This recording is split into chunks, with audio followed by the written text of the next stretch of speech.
ওই একটা দালান ভেঙে দিয়ে বঙ্গবন্ধুর অবদানকে মুছে ফেলা যাবে না। ৭ই জুলাই থেকে আন্দোলন শুরু হলো, মূলত সেদিন তো ওটা আর ছিলই না। এরপর জ্বালাও পোড়াও শুরু হয়ে গেল, এবং এই ইনুস সাহেবের যে সমন্বয়কারীরা, তাই তো বলছে মেট্রো রেলে আগুন আর পুলিশকে হত্যা না করলে নাকি বিপ্লব সফল হতো না। বিএনপির এক নেতাও সেই কথা বলে দিল যে পুলিশকে মেরে তাদের ঠান্ডা করে দেওয়া হয়েছিল বলেই তাদের আন্দোলন সফল হয়েছে। আরেকজন বললো ছাত্র পাওয়া যায় যেত না বলে তার নাকি সেই ফলস আইডি কার্ড দিয়ে ছাত্র বানিয়ে নিয়ে এসেছে এই গণভবন আক্রমণ করার জন্য আর এই ধ্বংসযজ্ঞ চালানোর জন্য। এটা তো তারা নিজেরাই স্বীকার করেছে। এবং ডক্টর ইউনূসই বা কি বলেছিলেন? সেপ্টেম্বর মাসে তিনি যখন জাতিসংঘে যান, বিল ক্লিন্টনের সবাই, তার একটা অনুষ্ঠান, ক্লিন্টন ফাউন্ডেশন,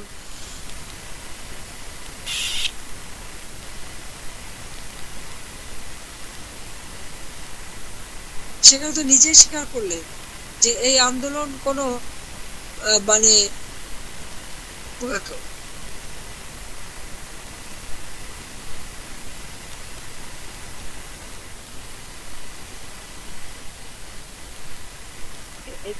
পরিকল্পিতভাবে করে।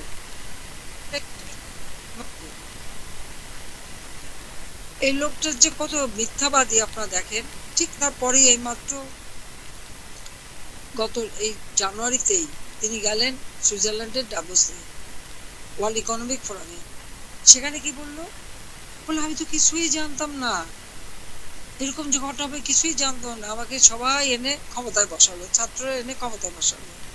আগে বললো তার মানে সূক্ষ্ম পরিকল্পনা নিয়ে তিনি আন্দোলন করলেন, শেখ হাসিনাকে ক্ষমতা থেকে হটালেন, আর তারপরে এই কথা বললেন। কিন্তু সাথে সাথে কি করলো? আজকে যে মায়ের কোল খালি হলো, যে কত মানুষ মারা গেল তার এই ক্ষমতার লোভে, ছাত্রদের যে হত্যাটা কে করেছে? আমি তো কোনো হত্যা করিনি, বরং ৬ জন যখন মারা গেল আমি জুডিশিয়াল ইনকোয়ারি কমিটি করে দিয়েছিলাম, বিচার বিভাগীয় তদন্ত কমিটি করে দিয়েছিলাম যে এই হত্যাকাণ্ড কেন ঘটছে। পুলিশের কাছে মেটাল বুলেট ছিল না, ছিল রাবার বুলেট। তাহলে একটার পর একটা মানুষ মারা গেল কেন? কোথা থেকে এই মানে 7.62 বুলেট আসলো? কারা গুলি করলো? যখন ছাত্ররা একই সাথে, তার মধ্যে হঠাৎ একজন গুলি খেয়ে পড়ে যায়, পুলিশ যদি ওই 50 ফিট 60 ফিট দূর থেকে গুলি করে তাহলে তো অনেকেই আহত হওয়ার কথা, তা তো হয়নি।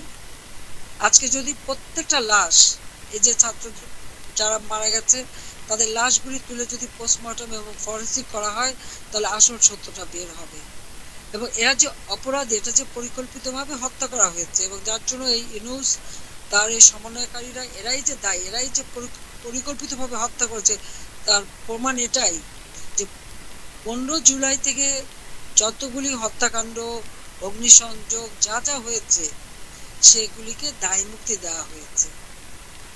দায় মুক্তি কাকে দেওয়া হয়? যারা দায়ী, যারা অপরাধ করে তাদেরকে দায় মুক্তি দেওয়া হয়। এই দায় মুক্তির মধ্য দিয়েই কিন্তু ইউনূস এটাই প্রমাণ করেছে যে এই অপরাধগুলি তারই ওই পরিকল্পিতভাবে করা। কিন্তু দোষারোপটা কার উপরে? আমার উপর। আমাকে গালিতে আমি নাকি গণহত্যা করেছি। আমি কেন গণহত্যা করতে যাব? যে মানুষগুলির আর্থসামাজিক উন্নয়নের জন্য আমি সারাটা দিন পরিশ্রম করেছি, তাদের কেন আমি হত্যা করব? আমার তো কোনো ক্ষমতার লোক ছিল না, জনগণ বারবার ভোট দিয়ে আমাকে এনেছে, আমি তাদের কল্যাণে কাজ করেছি এবং সাফল্য অর্জন করেছি। মানুষকে অন্তত একটু বলতে পারি যে অন্ন, বস্ত্র, বাসস্থান, চিকিৎসা শিক্ষার ব্যবস্থা করে দিয়েছি। তাহলে আমার উপরে কেন দোষারোপ দেওয়া হবে? এই হত্যা তো নিজেই করেছে এবং সেটা নিজেই স্বীকার করেছে এবং দায় মুক্তি দিয়ে এটা আরো স্পষ্ট করে দিয়েছে। যাক, আমি আর বেশি কথা বলতে চাই না, এটুকু বলবো যে আজকে 32 নম্বর এর আগে আগুন দিয়ে পুড়িয়ে দিয়েছিল, আর আজকে সেটা ভেঙে গুড়িয়ে দিয়েছে।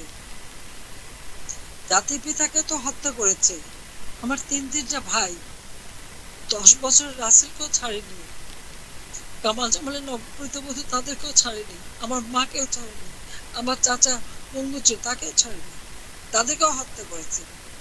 তাতেও তাদের ক্ষোভ মেটেনি। এরপরে 5ই আগস্ট সেই বাড়িতে আগুন দিল, সেখানেও থামেনি, আজকে সেই বাড়িটা গুড়িয়ে দিল, বুলডোজার এনে ভেঙে গুড়িয়ে দিল।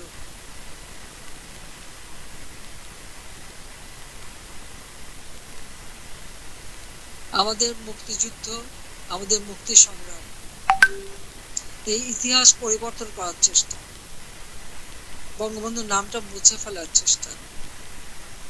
এই বাংলাদেশ যতদিন থাকবে, যতদিন এই বাংলাদেশের চন্দ্র সূর্য উঠবে, যতদিন এই বাংলাদেশে আলো হাওয়া বাতাস থাকবে, জাতির পিতা বঙ্গবন্ধু শেখ মুজিবের নাম চিরদিন থাকবে। ওই একটা দালান ভেঙে দিয়ে বঙ্গবন্ধুর অবদানকে মুছে ফেলা যাবে না। দালান ভাঙলে আবার তা গড়ে তোলা যায়।